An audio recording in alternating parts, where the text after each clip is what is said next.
So I'm a big reader. I have been for a while now, and I usually always have a book I'm going through. I haven't been reading a lot, recently, but yeah, that was kind of my only form of entertainment. And naturally, I read a lot of, highly recommended books. If I had people I knew that personally recommended books, I really enjoyed autobiographies. But as a Christian, right, there's got to be some Christian books in there. You need to read some Christian material. And I guess I kind of believed that. I guess I assumed the Bible was not enough. So I read Christian books. There's a few books that I've read. And naturally, as a guy, especially if things aren't going well or you're not where you need to be, or heck, if you just, you know, go to church, you'll hear this message of you'll hear a degrading message at some point that makes you kind of want to step up and be better, and maybe a lot of guys need to do that. So you'll go out and get some books or whatever, or I did in my case. And I mean, I just read a lot, to be honest, and I thought it'd be good to add Christian material to that. I guess that's the point of it. But so there's a few books. One of them I actually was reading in tandem with a buddy of mine, Disciplines of a Godly Man.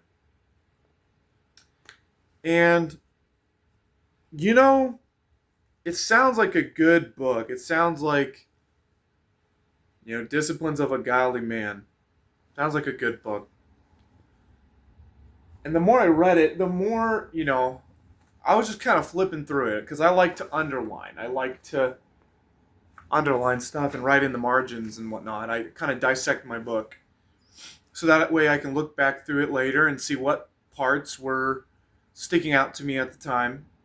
And I can get the gist of the book and, in the future if I just want to flip through it. So I was flipping through this book and I realized kind of what I've talked about. This book embodies it really well. Of this message to the young men from the church, from the modern day church. This message that, and this overall demeanor of degrading them as men, of empowering the women, of making the men smaller, and it no longer being a safe space for men. And I'm fed up with it. And it's done in Christian material too, through the books. The books are often written by the teachers and preachers, right? That you might see online or whatever. They often write books because, they're in it for the money. So they'll write another Christian book, okay? So anywho, so this one in particular, it started off really good, but then I was reading it, and I was reading with my buddy, and he seemed to notice it first. We would talk on the phone after we finished a chapter or whatever, and he noticed earlier than I did, a few chapters in, of this sense that the guy was, well, he noticed more the guy was very ritualistic, like, you need to do all these things. You need to read your Bible this many times a day. You need to do all these things, and this guy didn't recognize that we're under God's grace. So, the title might be deceiving. It might say, oh, disciplines that a Christian guy can have, right? But in reality, what it ended up being is like a set of new rules and laws for a Christian to obey that he just decided to make up himself. And he's like, if you don't do these things every day, every week, then you're just not a good Christian. And he just kind of went back into it's almost like he's ignoring the death of Christ and the fact that we're free under Christ's blood, being covered in Christ's blood, and he was just giving a message of condemnation, after we've already been freed and saved. At least that's the gist. And there was some good stuff in here. I did get some good stuff in here. But as with everything, there's the good and the bad. But I noticed as I was flipping through it today, there's more to it. There is definitely propaganda in here. Yeah, there's a lot of that propaganda we've talked about, right? And I'm looking at the people that endorsed it on the front of the page, which kind of makes sense. A couple of the people I see there.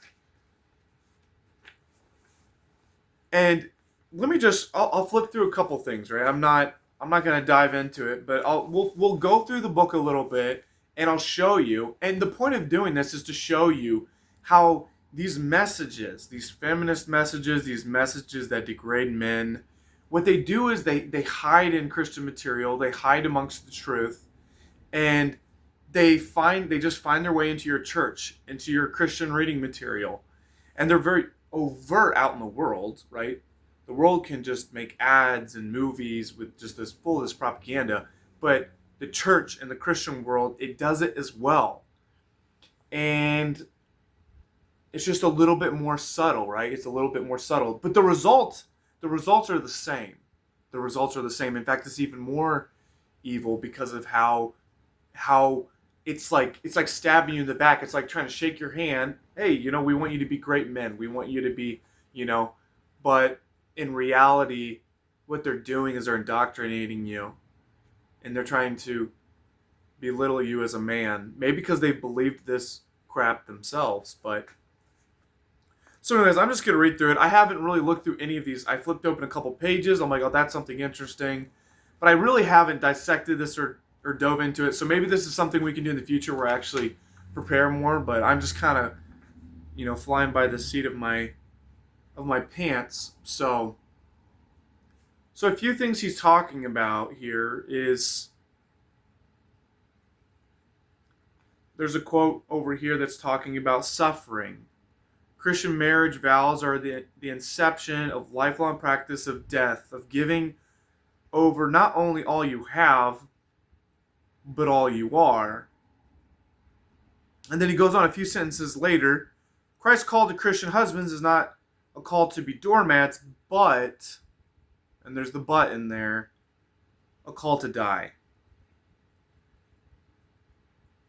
As we shall see, this can mean a death to our rights, our time, or our perceived pleasures, all liberating deaths. This is a truly male thing, a masculine thing, for it takes a strong man to die. So here's the subtleness going on.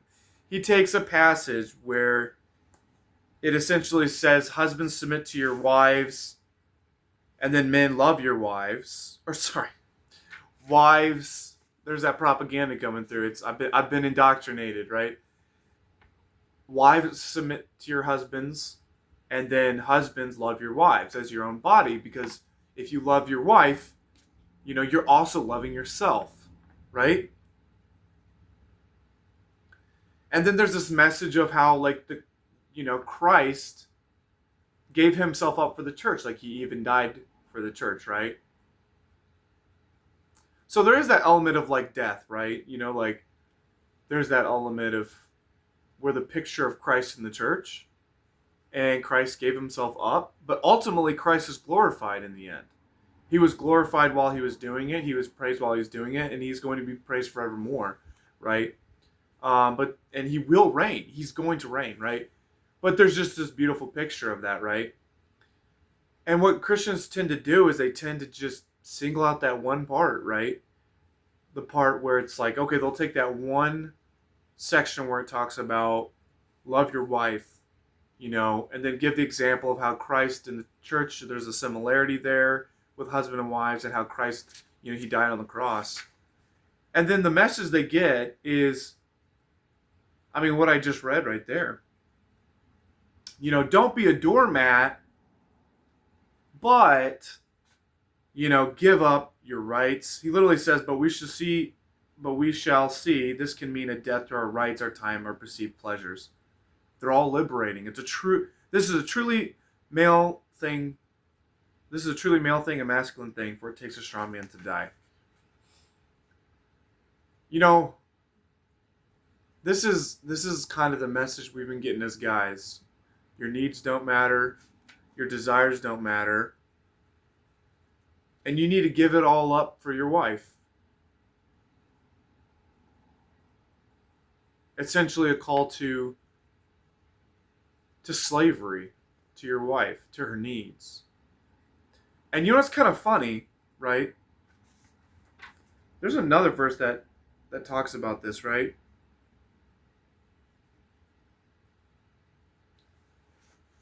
When God made Adam, he had a mission for him. To name the animals in the garden, to have dominion over the earth, to roam the garden, to be head of creation.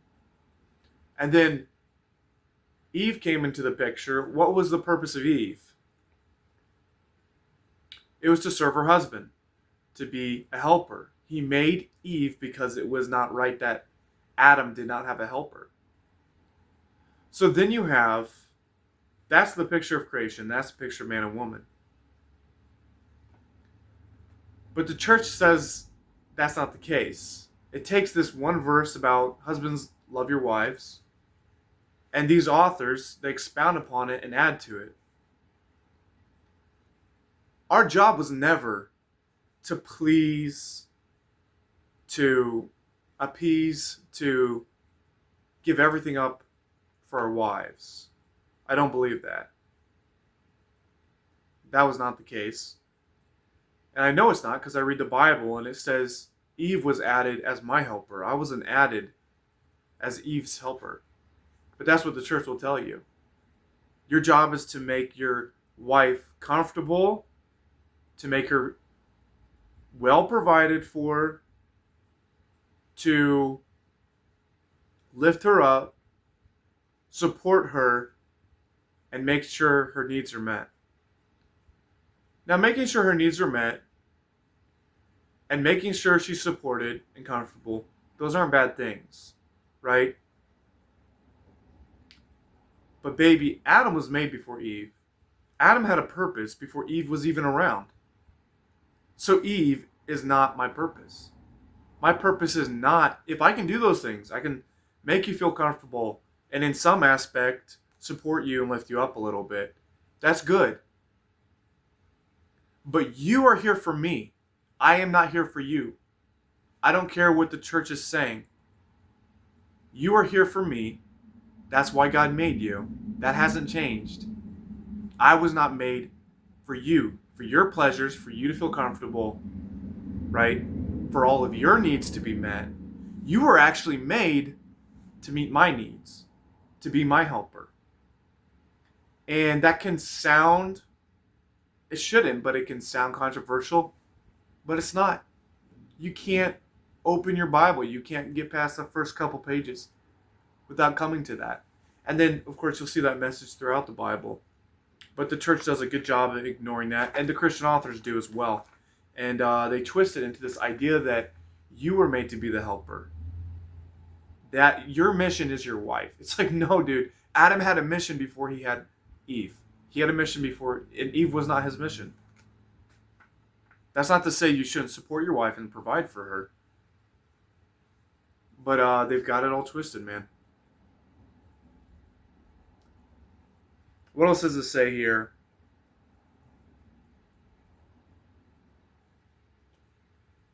You will share her experienced injustices, cruelties, and disappointments. You will experience her upsets, insecurities, and despairs. Then he says you will ride through some dark valleys, but you will also soar among the stars. It's kind of cheesy. But I'm not going to just get on to him for sounding cheesy. That's not a crime. What is a crime is twisting the Lord's word for your own purposes. You're going to experience all of the injustices, her injustices. What does that mean? You will share her experienced injustices. By the way, this is a very popular book. I feel like I should have looked up like numbers, and it's from Crossway. I mean, when it was sold, it says over 400,000 copies sold, but it's got to be much more by now, because a lot of Christian guys have read it. I've seen it places. It's from Crossway Ministries, big book publisher. So your job is to experience or share in her experienced injustices. What kind of injustices are we talking about? Experience her cruelties and disappointments. You will experience her upsets. Whatever makes her upset, you're going to have to share in that, man. That's your duty as a man. This isn't even a book about duties of a husband. This is a book about men, right? And it's you'll experience her insecurities and her despairs. It's so focused on your job is to just be like your wife's bitch. And it's not biblical, dude. It's ridiculous. I can't give this guy any room, any wiggle room, man. It's absolutely ridiculous. And there's a lot of Christian authors like this. I can turn a few pages, right? I think I'm in page 56 if you guys are following along. Men, our wives must be able to rest in the fact of our fidelity. Everything about us, our eyes, our language, our schedules, our passion, must say to her, I am and will always be faithful to you.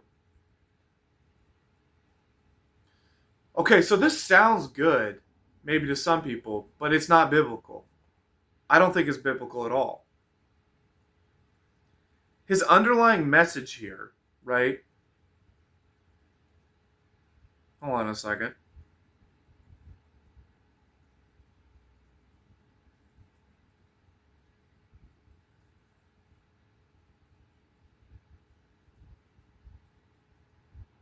Oh gosh, this stuff makes me want to barf the more I read. But so the problem I have with this, is this wasn't the message in the Bible. This wasn't how the patriarchs acted, right? And in fact, if anything, if you do like a word study, you'll find out that the word adultery,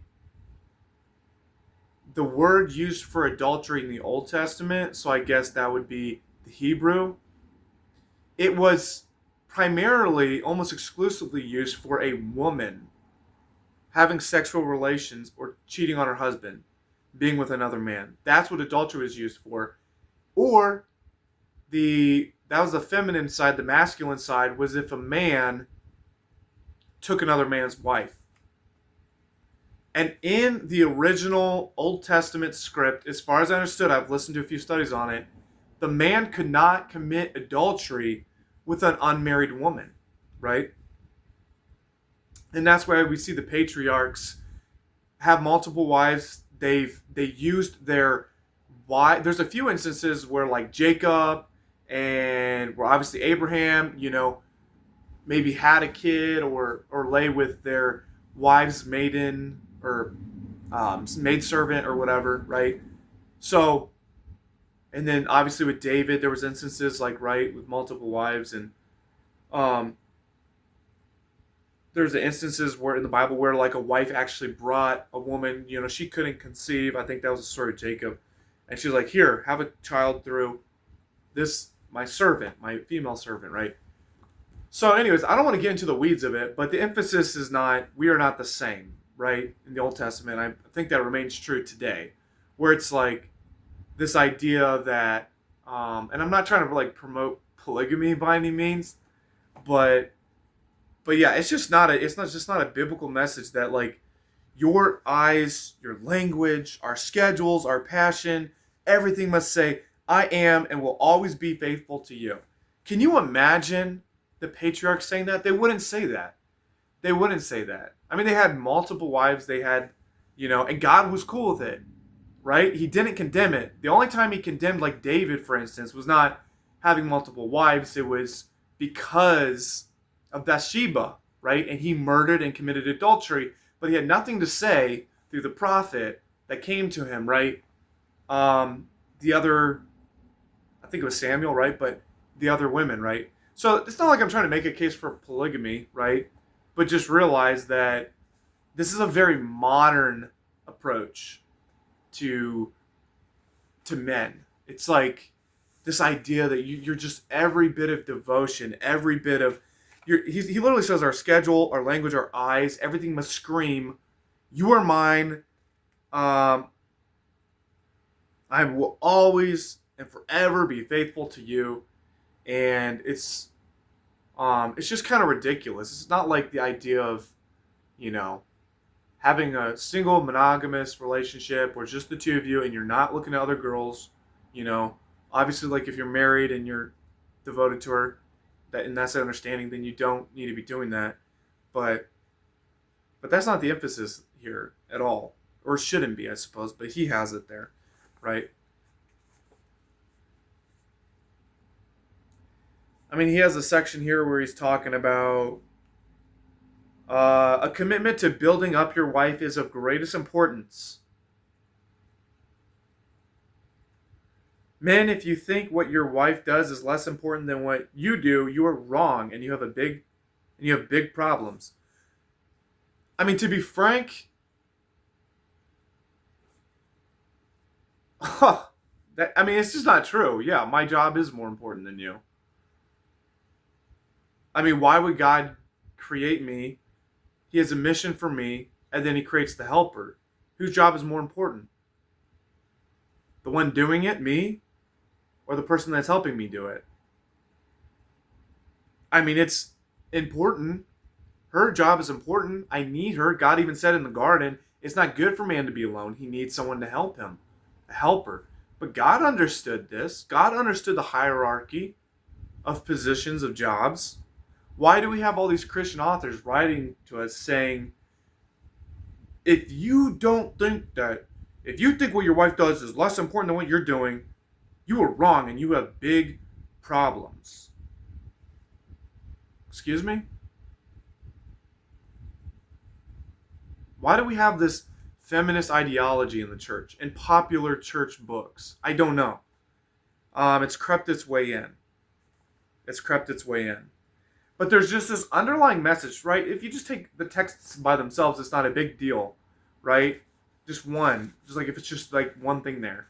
But it's the collection of them just consistently in all the material, in all the sermons that we've been fed. That's just not biblical. It sounds good because our culture says that it's progressive and good to have equality, to be equal, to, everyone's job is just as good and equal. It's like, like women were kind of created to be my helper, right? As a man, your wife was created to be your helper, help you in your mission, and to continue your lineage, to have kids for you so your name can continue, right? And that's not like a misogynistic view on it. That's just how it is. And the world has told us that no, women's duty is not to serve you or to be your helper. Actually, screw it. The church has told us that. The church has told us that, man. And I've heard a lot of this. I'm not even on social media. I never really have been, hardly. Not for any length of time, really. And but I've still heard the messages, and it's because I've been going to church, right?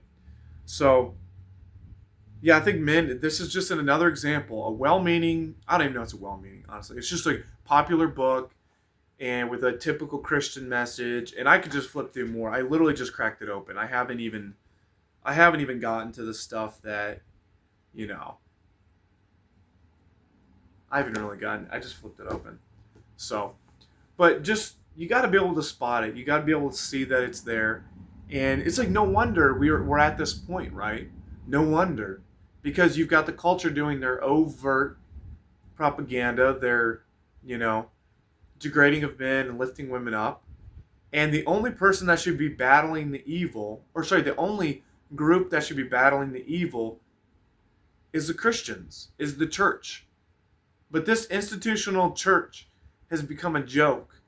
and they've allowed it to happen. Actually, they've aided, they've helped, they've joined in this fight, this attack on young men. They've joined in it by being complicit in it, and by being willing participants when they didn't need to.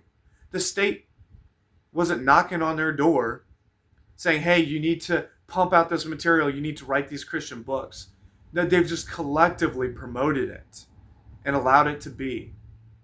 And maybe there's some strings being pulled behind the scenes I don't know about. But regardless, that's the case across the board. Like, it's not even just some of the mega churches. It's like all the churches, man.